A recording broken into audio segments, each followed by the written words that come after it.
Okay.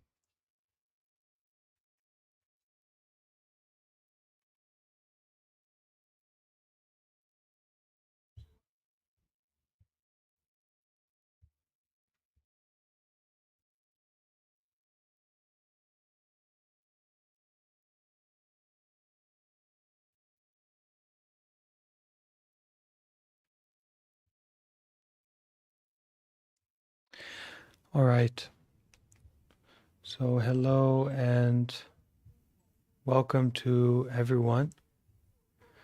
I see there are many people here. That's great. So that's now that I'm now in California, and this is a good time to have group meditation. So I'm glad that it looks like it's a well looks like it's a good time for a lot of people to have group meditation, which is great.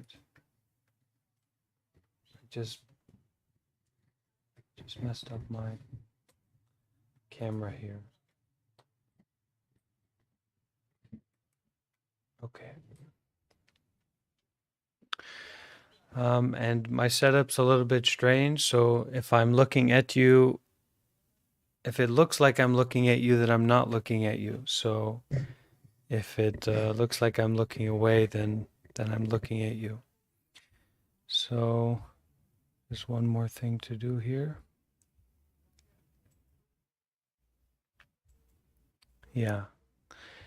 Hi, Chesh, and Adi and Anushka, Danny, Jonathan, John, Grimley, Gold, Gabe, Johnny, Kathleen.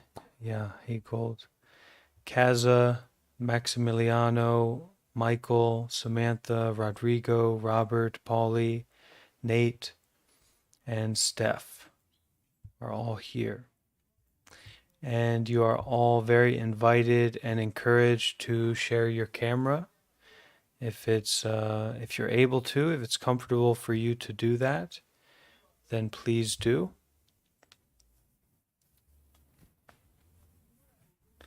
There's a I've always found that there's a certain kind of responsiveness or inspiration that I get out of my practice when I am seen and when I am seeing others. So through the magic of modern technology, we can simulate that uh, here on Discord.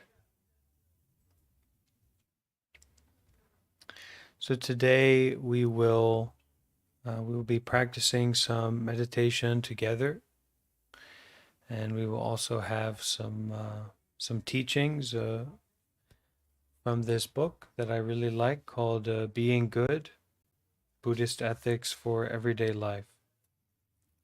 So we'll read a little bit about true wisdom today and being good. But to start, we will practice some meditation. So, firstly, you can find your meditation position. So, find a comfortable and stable way to sit or to lay down or to stand. Whatever it is, whatever kind of position that you can find yourself in to be comfortable and stable.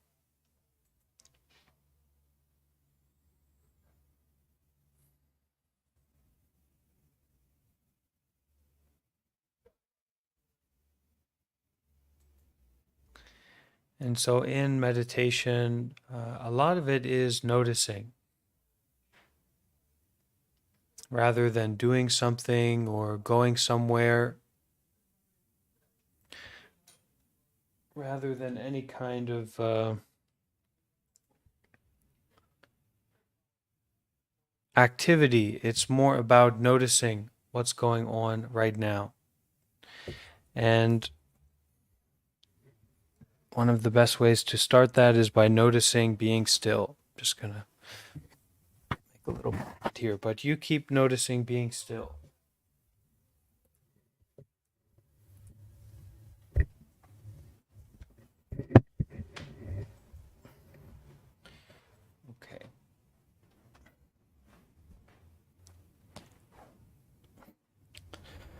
So now I can see, I can look in the right direction here.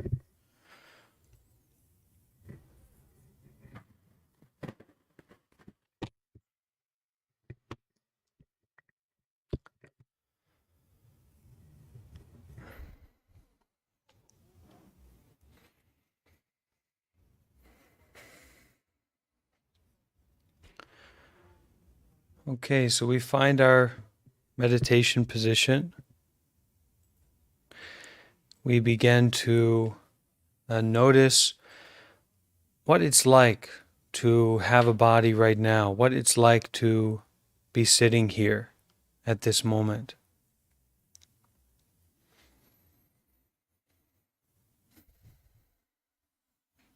It can be especially helpful to really give a lot of attention to the breath. So breathing in deeply.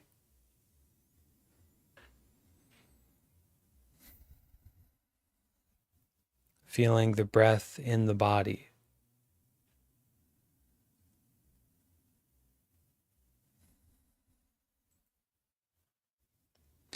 And so as you breathe in deeply, it's just like your awareness is coming into your body.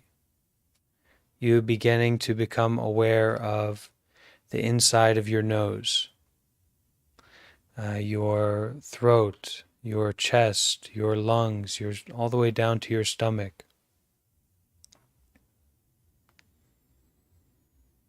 Breathing in deeply and becoming aware of the whole body sitting here right now.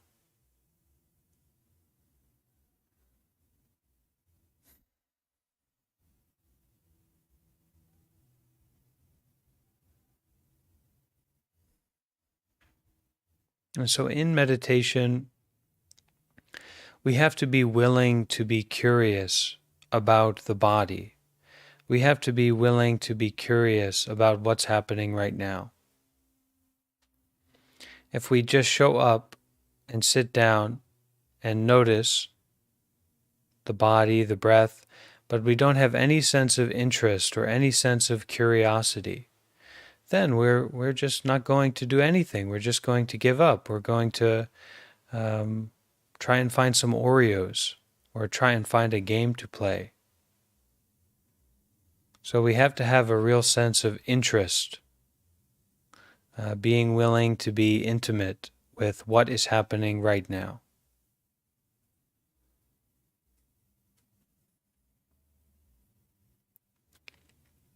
And it's helpful when we find our meditation position. This is a place where we can be still.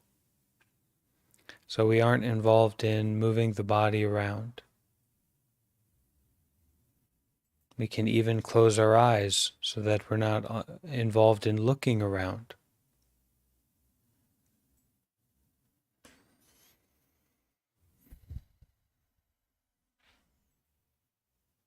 But just breathing deeply at this moment and noticing what it's like to have a body, to be sitting here.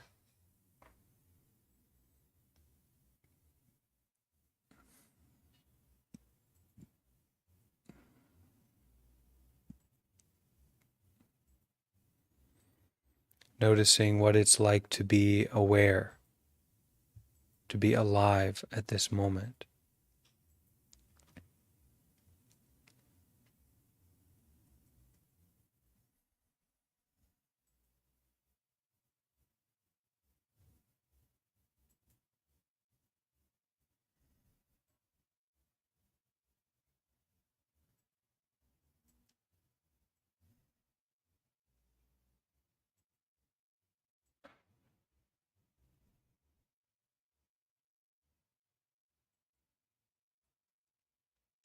So we are following the breath. We're giving our full attention to the breath as it flows in and flows out.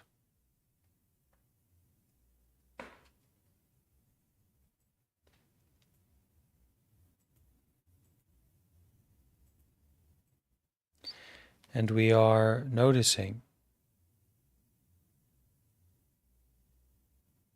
all the different aspects, all the different qualities that are here in our experience right now. We're not looking for a peaceful state. We're not looking for a warm and fuzzy feeling. There's not really anything wrong that we can do here. It's more that we are really willing to be interested and to be curious about what's happening right now.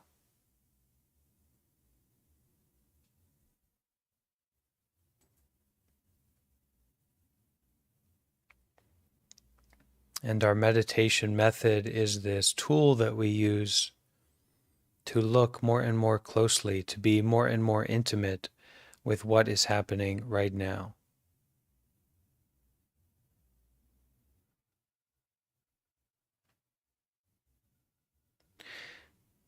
We can say, oh, I'm just sitting and breathing and aware of different things. But this doesn't really give the proper amount of heaviness, depth. The reality of what's happening right now is not just a secondary thought or a vague idea. That's not it. So we look more and more closely. We tune in, we tune the dial in more and more closely to breathe and be aware of what's happening right now. To fully face and touch this moment.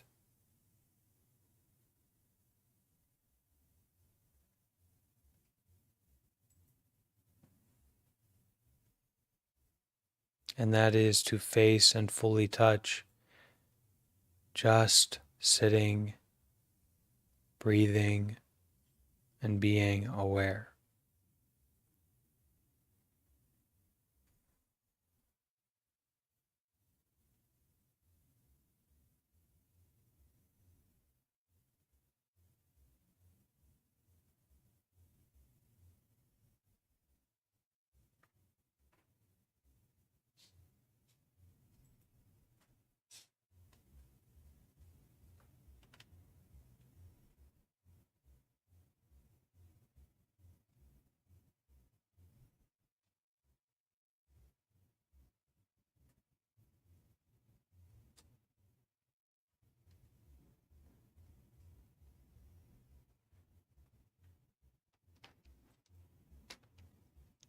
Most of the time we are running around, we're moving around, whether it's the body or it's the mind. We're going from this place to that place. And there's a feeling that we need to do that. We need to be moving around. We need to be getting something. We need to be avoiding something. And it's very tiresome. It's very exhausting. But when we practice meditation, and it's difficult to find the conditions, the environment, the moment, the situation where we can really practice. But when we find that moment and that place, it's to be fully in a state of not getting anything, not going anywhere.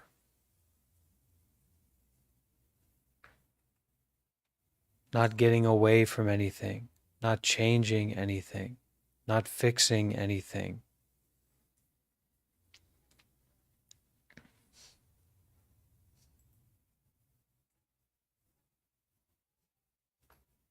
It's to step into a world where our thoughts and stories are secondary.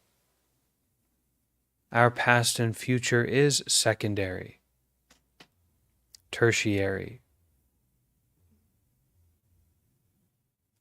It's not what is most important. So instead, at a moment of meditation, at this moment of meditation, what is most important is to completely be with what's happening.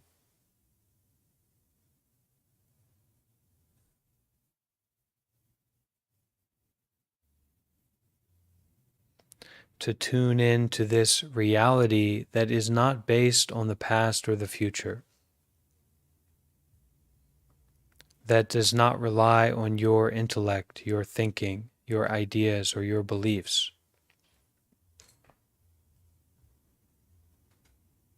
So then, what do we rely on? How do we experience this more and more closely? We simply practice the meditation method.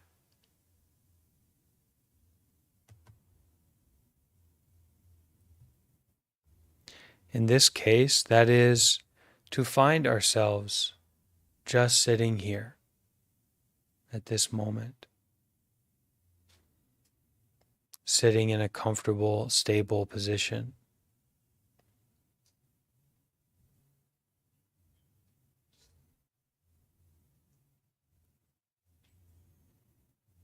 To find ourselves just breathing, watching the breath, following the breath closely, really being interested in it as if it were keeping you alive, which it is.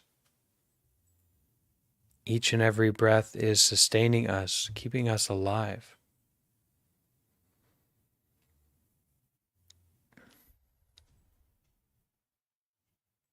And also to be aware, to be in that state of noticing.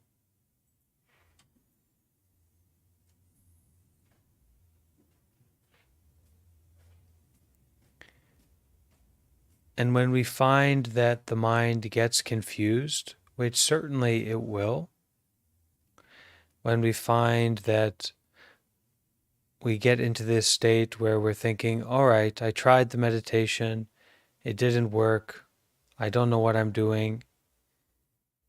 Don't give up. This is what we all experience. Notice that, be aware of that, and then return to just sitting here and breathing.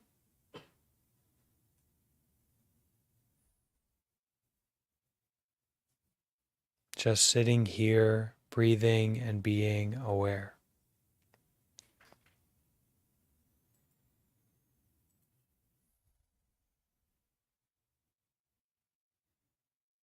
And in that practice, in that space,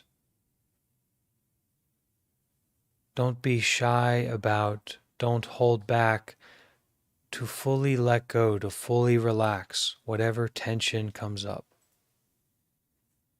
Whatever stress, whatever big bad wolf, whatever real idea that you need to involve yourself with, whatever comes up, don't be shy about just fully relaxing, releasing, letting go of that, and coming back to this refuge of just breathing.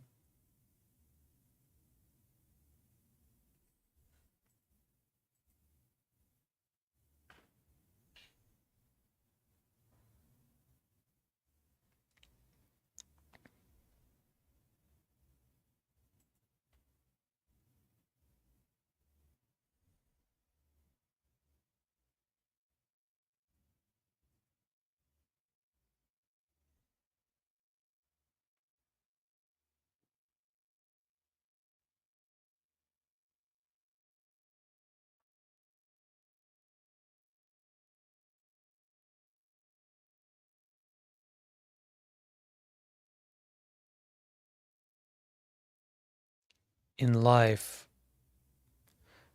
there are going to be many difficulties, many confusions, complicated situations that come up.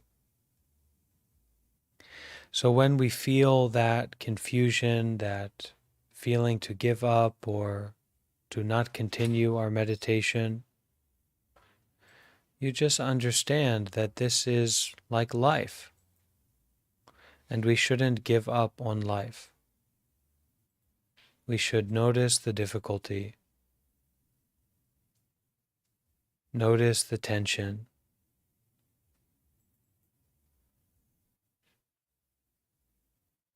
and return to just breathing,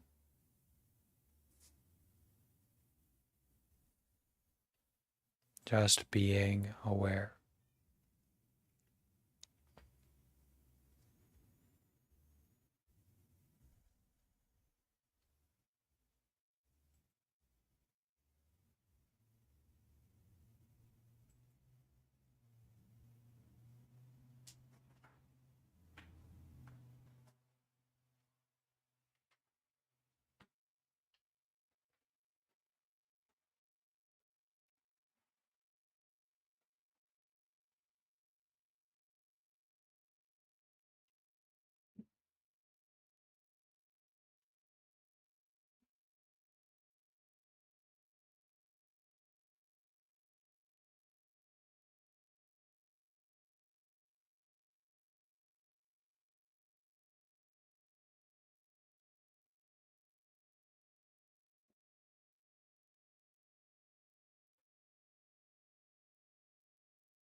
Such a big part of our meditation and such a big part of success in meditation, that is becoming a meditator, is not getting into a deep or special state of experience, but it's about this willingness to refresh, to restart, to get caught in the weeds and then step back and be mindful, to return to the meditation method. So at this time, that is exactly what we are practicing.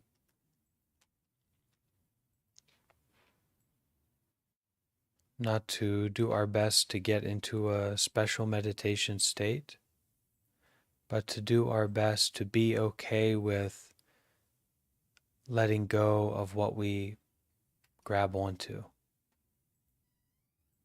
being okay with falling into sleepiness or complicated thinking, and then willing and able and practicing to return to mindfulness, to being aware of what's happening in the present moment.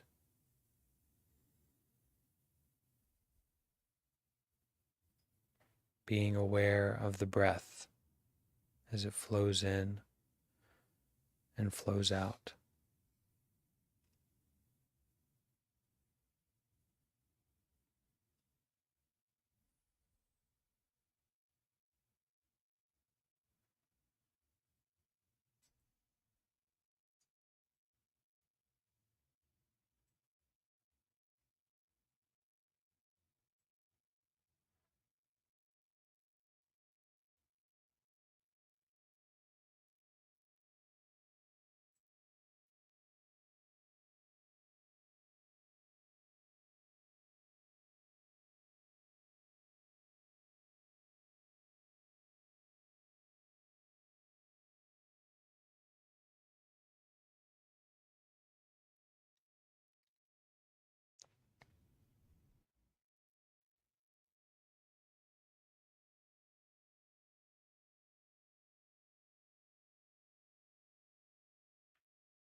We have a very strong habit in the modern world or maybe it's just a human habit, to turn away from what is most essential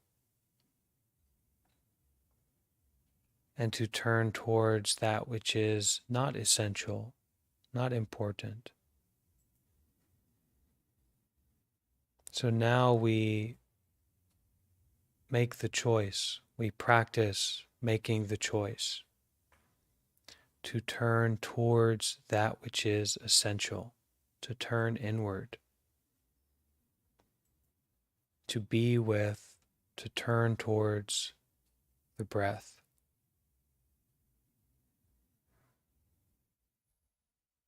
The body sitting here.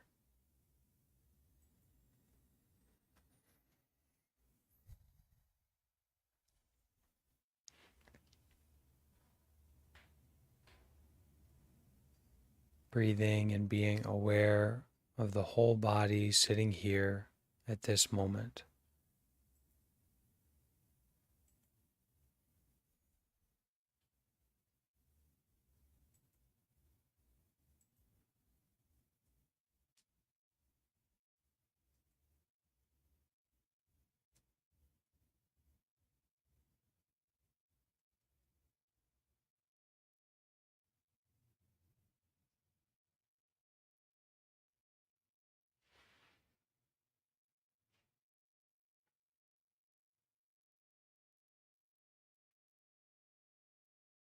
As much as we touch a sense of stillness, so too should we bring up this energy of curiosity. Still and calm, more and more curious, more and more interested in the breath, the heart, our goodness, our sincerity to face and to take care of this moment.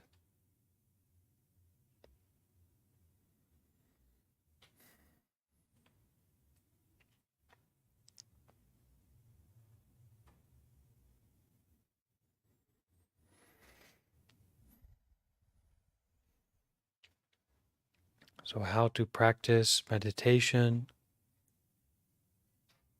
Just sit, just breathe, just be aware. And when you get distracted, when the mind becomes complicated, returning to just breathing, just being aware. So we're going to turn now to our reading. This is, and so I'll read through this and I'll give some commentary. I'll give some extra insight if it comes to mind. But this is a book called Being Good. And it is a really influential book for me that I found early on in my life of getting into practice, getting into meditation. And I'm happy to share it with you all today. Okay? And as I'm reading through this, if you have a question or if you want to share something, then you'll be able to do that. Okay?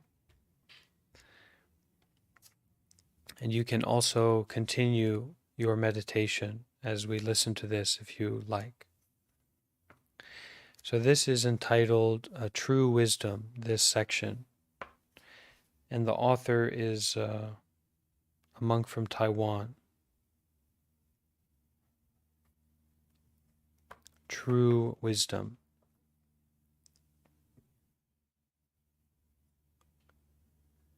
They take no delight in being shown respect. If they are slighted, they show no anger. Their wisdom is like an ocean. These are the hallmarks of the truly wise. So not being delighted by being shown respect, not being anger when we are slighted, when someone abuse us or take advantage of us. Wisdom like the ocean. These are the hallmarks of the truly wise.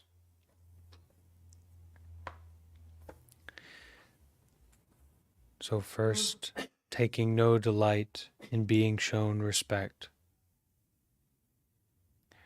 Buddhists often say that there are 3 basic worldly attachments that each one of us must overcome to be truly successful in our practice. The first is the attachment to fame. The second is the attachment to wealth. And the third is the attachment to respect. For most people, the labor of overcoming their attachments to fame and wealth is much easier than the labor of overcoming their attachment to respect. Our desire to be respected is a basic animal instinct. In recognizing this, we must also recognize that this desire lies very deep within us and that it is fundamentally animalistic. So this is true of a lot of our desires that we kind of lift up above our heads, and we say, well, I can't let go of this. I desire this. How wonderful, how holy this is because I desire it and it gives me pleasure. You won't desire many things if they don't give you pleasure. So a lot of these desires, such as sexual desire or sensual desire in general, desire for food, these are just animalistic. There's nothing particularly special about it. There's nothing holy about it. That because we desire something or we like something, we think that it is especially good or especially profound. But in many cases, it's just something that comes from a animalistic place. Desire for sex, desire for sleep, desire for food. And it's not particularly profound, and we don't need to be so excited by it or deceived by it in the same way that we will not be, we are not inspired to act like a dog. We are not inspired to act like a bear, even though a bear is beautiful. We don't want to live like that. So many of our desires might be beautiful and furry, but we don't want to live just following them. It's not going to work out.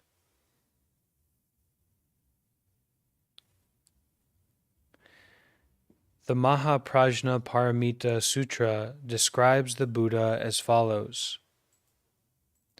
No matter how much evil and calumny, I don't know what calumny is, but some kind of disrespect.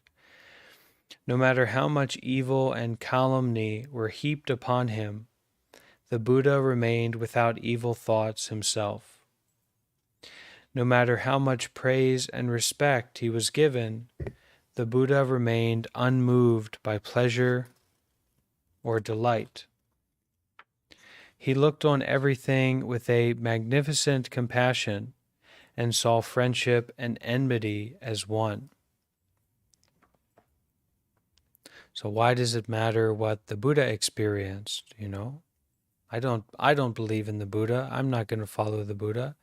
Well, the Buddha here is representing someone who is worthy to be followed. someone who is worthy to be in relationship with, someone who it's worthwhile for you to aspire to having these qualities.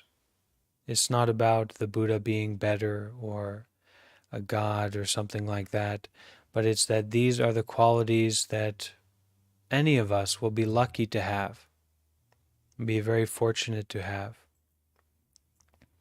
So if we have a representation of that, such as the Buddha, it's very good, it's very helpful. And if we can have a representation of that, role models in our own lives, well, geez, it's one of the most helpful things that we can have. Good friends, good role models.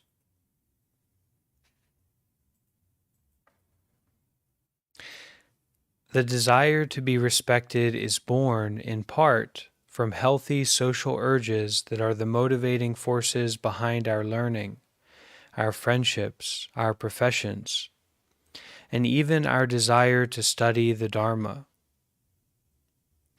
Buddhism is a religion that is learned progressively, and many of the truths that it elucidates, that it shares, can only be understood by comprehending that truth itself comes in levels. So we need to find what level of truth we can understand from where we are, and we need to take the steps to get more and more involved in those levels of truth. So we could say that the Buddha's enlightenment is luminous and unexcelled throughout the universe, throughout all time and space. That nowhere, the Buddha could not go anywhere and find some place or person or situation where the enlightenment, the total transcendence of attachment was not profound and brilliant and meaningful, the Most High, to be enlightened. But outside of that, it's all in levels. You know, we might think, wow, maybe I'm a really strong guy. I'm really strong to lift things up, you know, or I'm a really great mathematician. Well, then you go a few light years down the galaxy road, and you find Zorblocks, and Zorblocks can lift up 20 million tons and can compute, you know, can compute anything and everything as much as you want, you know. But can Zorblocks detach from their desires? Can Zorblocks be at peace in all conditions, in all situations? So we need to find the truth that is on the level that we can work with. And if we hear something that someone says is the truth, and we don't understand it, it's not usable, it's not workable for us, we can either let that go, give it up, or we can inquire more closely. We can look more closely at it. And sometimes if we're willing to kind of try and figure it out from our own sincere place of understanding, we can find something in that is usable. Something in that, you know, quote unquote truth, whatever level of truth it is, that can help us to continue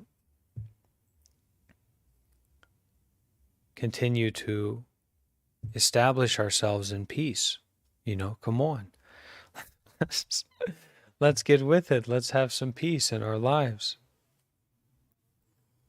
So, Buddhism is a religion that is learned progressively, or a philosophy or a way of life that is learned progressively, and many of the truths that it represents can only be understood by comprehending that truth itself comes in levels.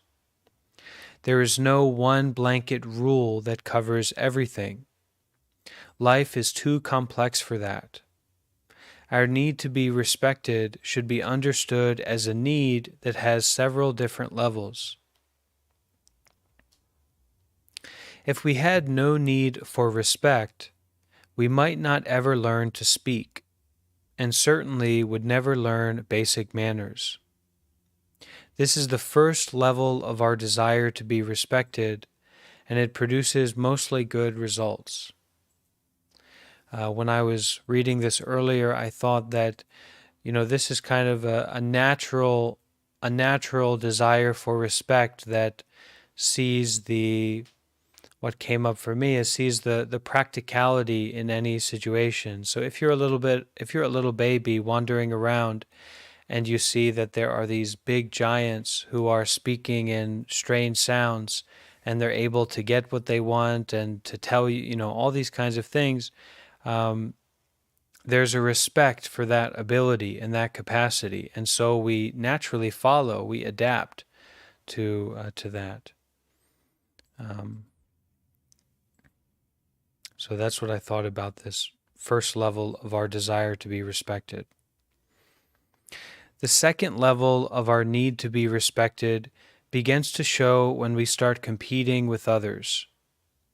So maybe the first level is that we see that certain things work and we respect that and we desire to respect that, what works. And this first level produces mostly good results, that we kind of appreciate or respect what seems to work in any given situation that we find ourselves in. The second level of our need to be respected begins to show when we start competing with others.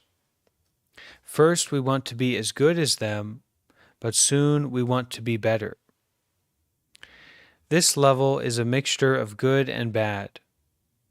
The desire to compete can have good effects if it is well controlled, and disastrous effects if it is not.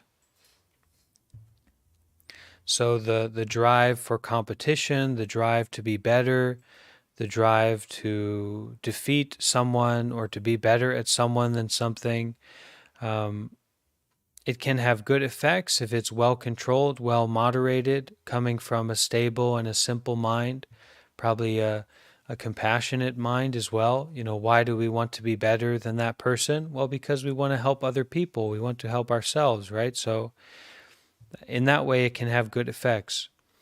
But if this desire to compete, if this desire to defeat, if this desire to be better is not coming from a controlled, simple, stable, compassionate kind of mind, then it can really have disastrous effects.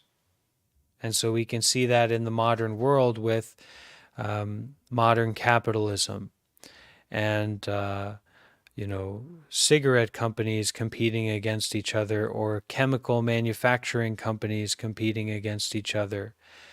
All this kind of is very self-explanatory, and we can see the disastrous effects that this striving for competition can have if it's not coming from a controlled place, a balanced, wholesome kind of place.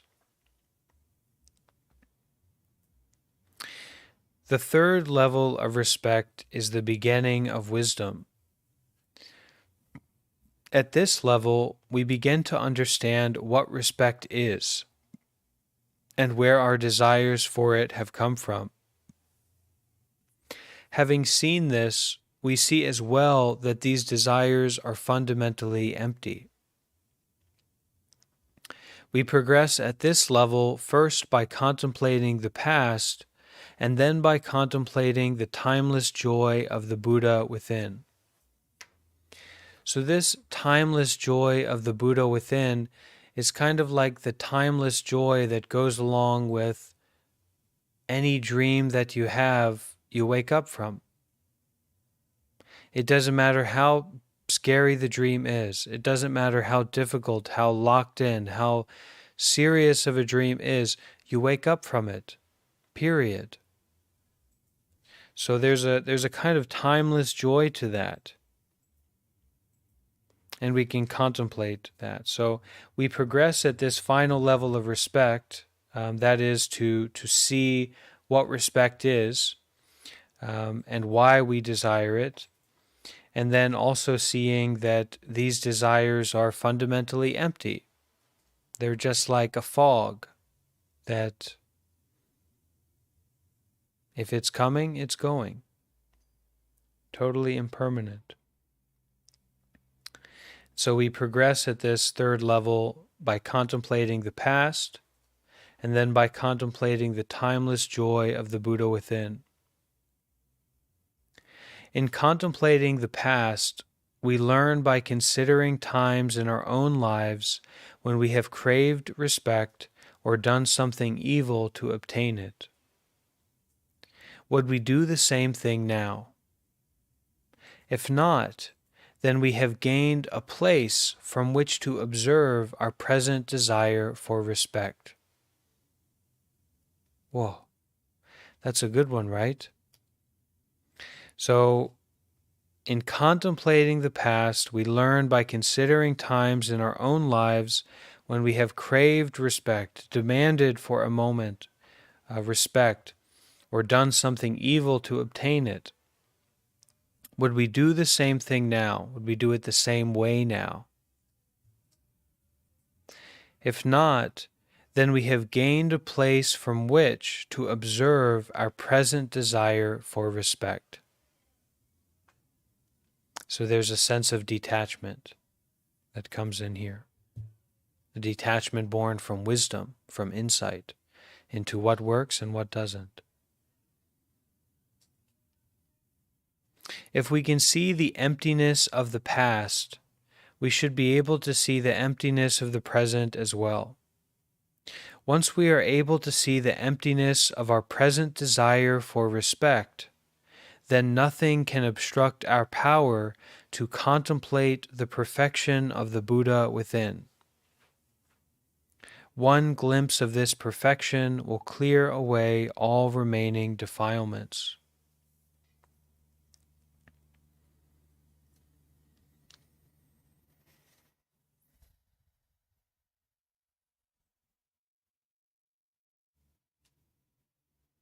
So the emptiness of our desire for respect.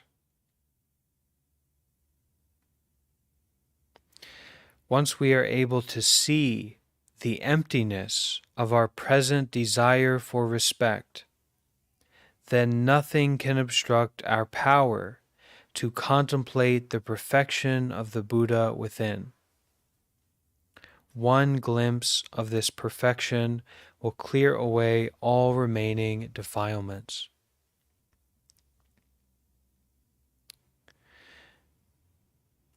And this Buddha within is that capacity to enlighten, to refresh, to restart, to wake up at this moment, to continue at this moment, free and untangled, open-hearted and gentle and kind, without fear.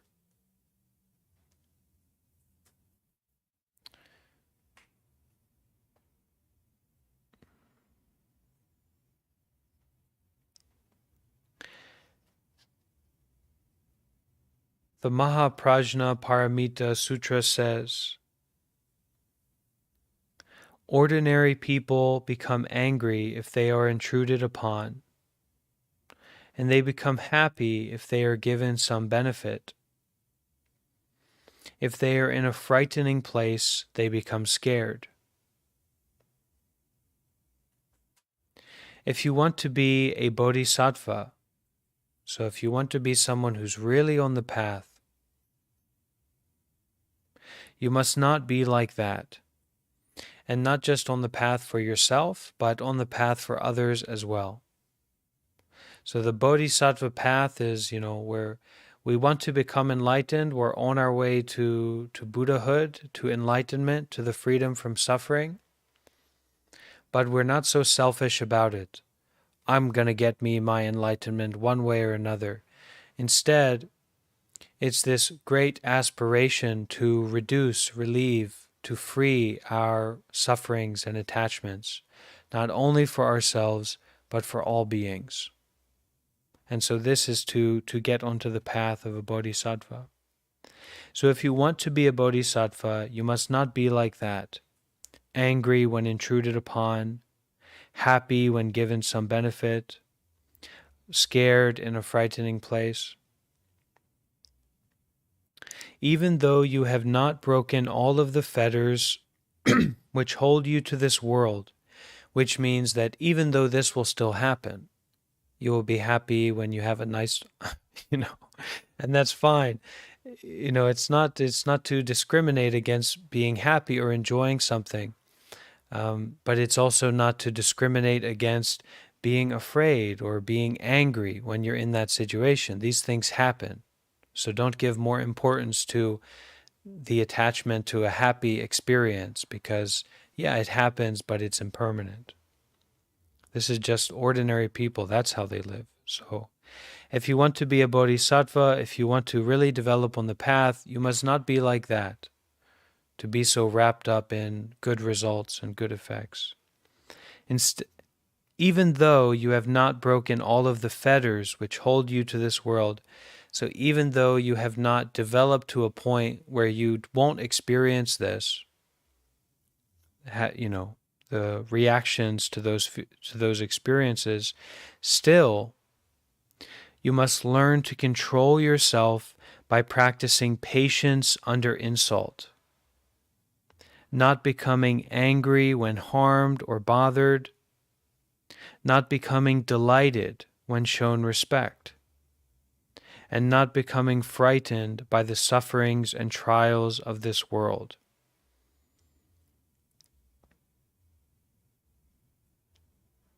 Patience and detachment. As we progress in Buddhism, the ideal behavior of the Bodhisattva becomes clearer in our minds. We may still feel the strains and hardships of this world, but with our knowledge of the ideal, we learn to create some distance between those strains and ourselves. So this is the ideal, knowledge of this ideal, to really do the work, to really wake up, to really become free and compassionate and detached, free of all conditions, independent in all situations. Once we learn about this ideal, we learn to take those steps to make some distance between those attachments and our reactions, those situations and our reactions to them. If you never learn about this ideal, it's like wanting to be a race car driver when you don't know there's such a thing. It's like wanting to be an astronaut when you don't know that space exists. So yeah, many people aren't going to come across that because they don't know about the ideal. But once you know about it, you have the ability to take steps towards it. We learn to compare ourselves to something higher than what we have always been, and we learn to change for the better. Even one step on this path will bring immense rewards. And anyone who takes 2 or 3 steps will never turn back again. Period. Not going to happen. We might look over our shoulder, but you won't turn back. When the means lead to higher awareness, we learn that the means and the goal are one. The Diamond Sutra says, "Good men and good women and good beings of all kinds who persevere in chanting and reading this sutra," and this sutra kind of express itself to be representative of the diamond of wisdom,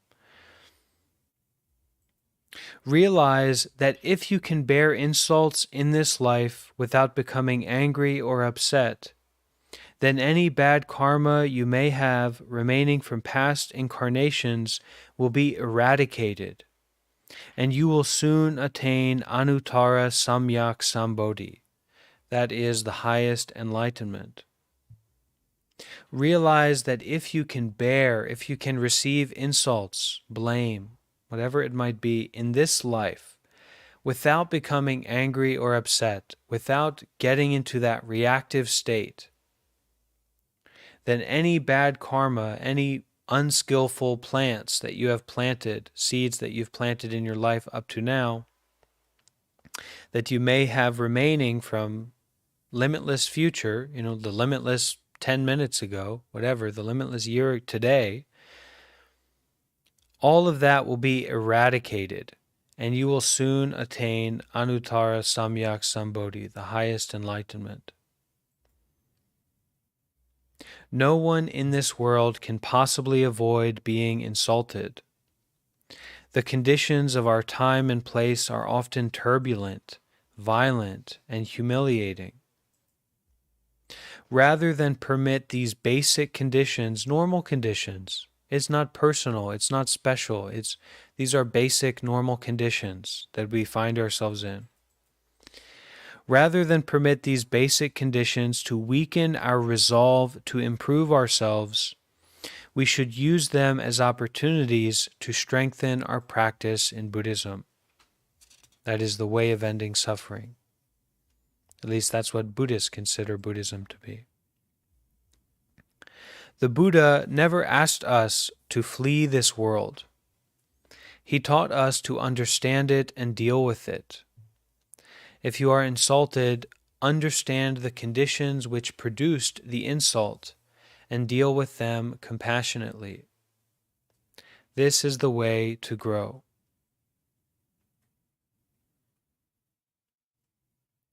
Wisdom as vast as the sea. The Mahaparinirvana Sutra says, when you think everything is someone else's fault, you will suffer a lot. When you realize that everything springs only from yourself, you will learn both peace and joy. Pride leads to violence and evil. The truly good gaze upon everything with love and understanding. And it's not just an idea of being loving and understanding, and that that's not the idea about it. It's that we can gaze upon everything with love and understanding. The truly good are this way. They live in this way.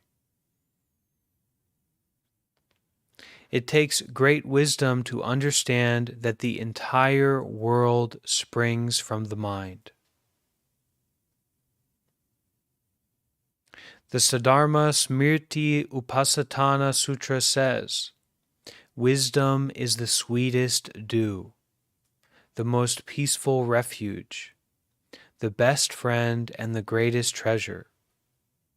Wisdom allows us to continue our learning through all manner of hardship. It takes faith to become a Buddhist, trust. But it takes wisdom to become a Buddha. The Avatamsaka Sutra says, take refuge in the Dharma. Vow to save all sentient beings. Study the sutras deeply, and you will attain wisdom as vast as the ocean. Wisdom is achieved through study of the Dharma and contemplation on the inherent purity of the Buddha who lies within you. All monks and all others progress through studying the Dharma, whether sitting or walking. Even if they are in a forest seated under a tree and concentrating in deep meditation, those who study the Dharma will sense a fragrance in the air and know that enlightenment is near.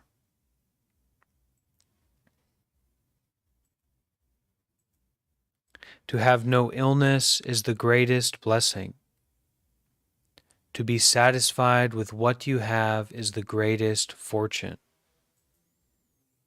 Good friends are the best of all relatives. Nirvana is the supreme peace.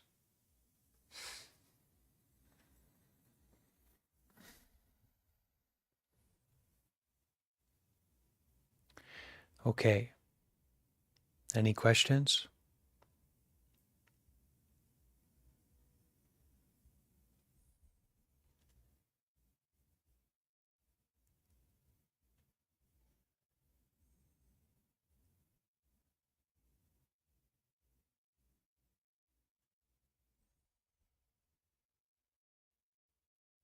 Don't be shy if you have a question. You can type it or you can use your voice.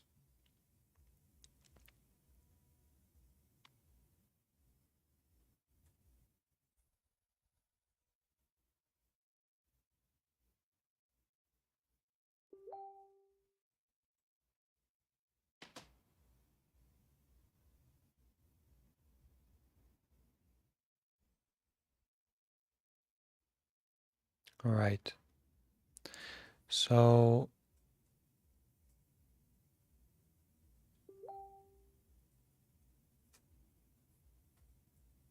let's take a few minutes to sit together to practice a little bit more together, and then we will finish with some chanting.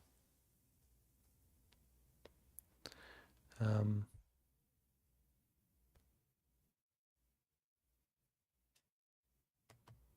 Make sure that you're in a comfortable position. You can adjust a little bit just to make sure that you're comfortable.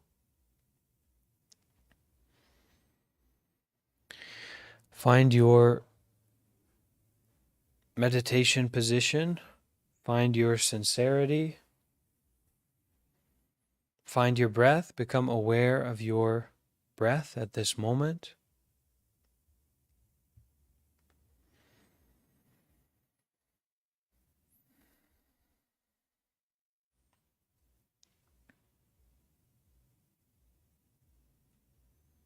Just a few moments to let the Dharma rain sink in,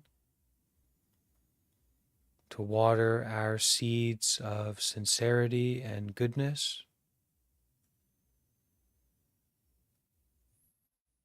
Spending a few more moments to enjoy this garden. This is the garden of our mind that we enter into in a situation like this. So we can take a few moments to just sit in the garden together, practicing just sitting, just breathing and being aware.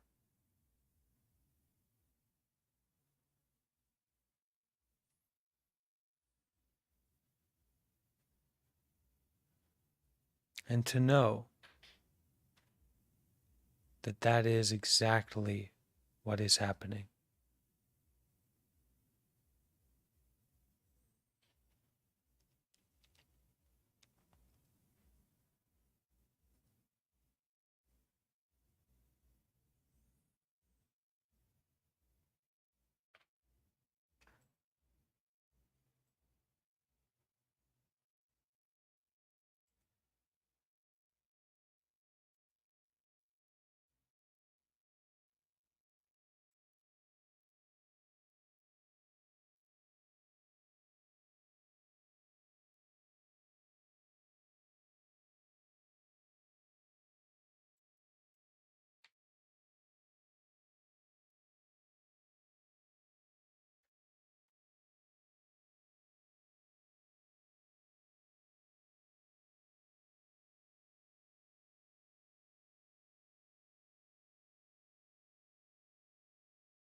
You can't meditate in the past.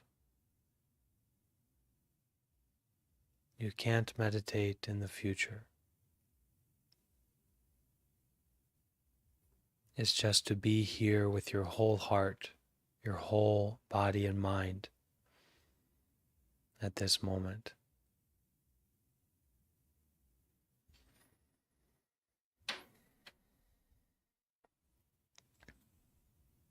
To breathe deeply and give up, let go, put down.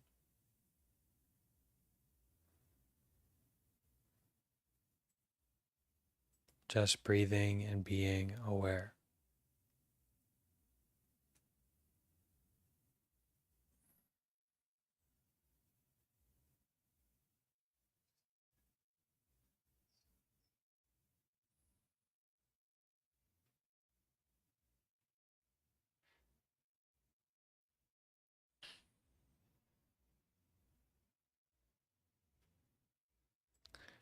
So we can all bring our hands together and we will finish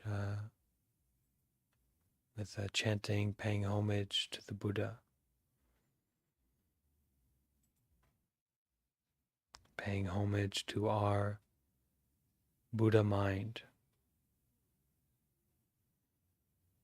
our awakening mind, no matter how strong the dream is, no matter how wrapped up we are with some idea, some tension, some thought, some story. There is always within us, within that suffering, there is the capacity to wake up. So that is what this chanting represents.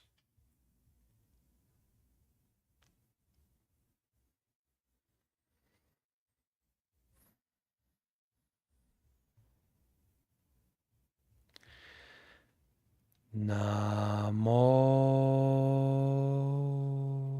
tassa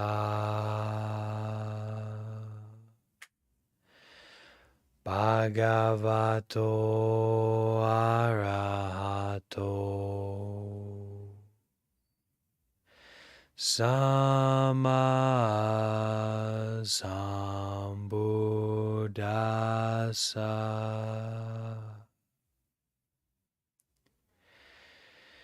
Namo tassa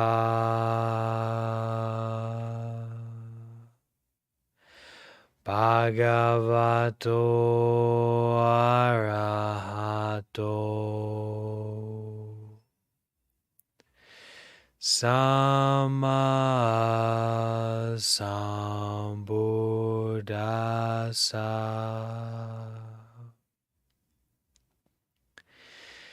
Namo tassa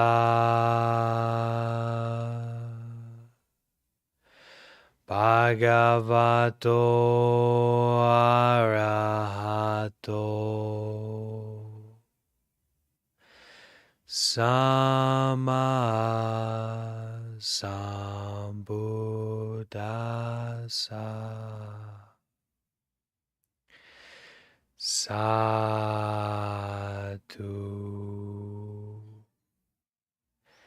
sadhu,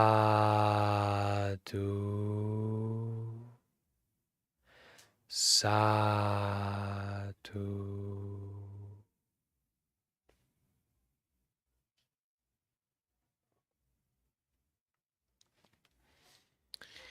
Okay, thank you all for joining, for being here, especially our dear community members on the Discord.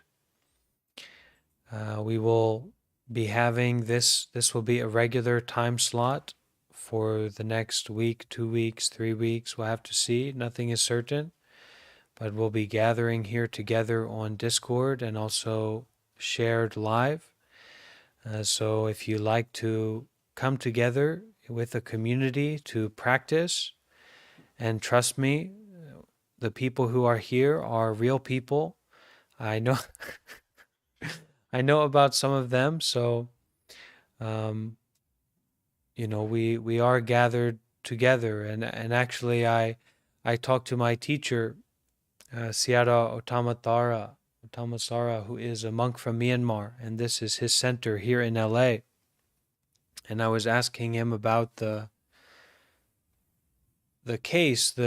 situation with, we are gathering together online, but we are not together physically. So how can we work together? How can we cooperate? How can we build a community in that way if we are not together physically? And he said, the body is not so important. It's really the mind that is important. And in this case, it is the mind of mindfulness. It is the mind of detachment. It is the mind of doing good deeds, right? Being generous, being kind, showing up with our whole heart, our whole sincerity. And so in that way, when we gather together with our mind, mindfulness, detachment, and doing good deeds, we are really together. And at least for myself, I can feel that inspiration. I can feel the support that comes from that. So I invite everyone to join in the coming days. And thank you for being here. Keep up with your practice. Right. Bye-bye.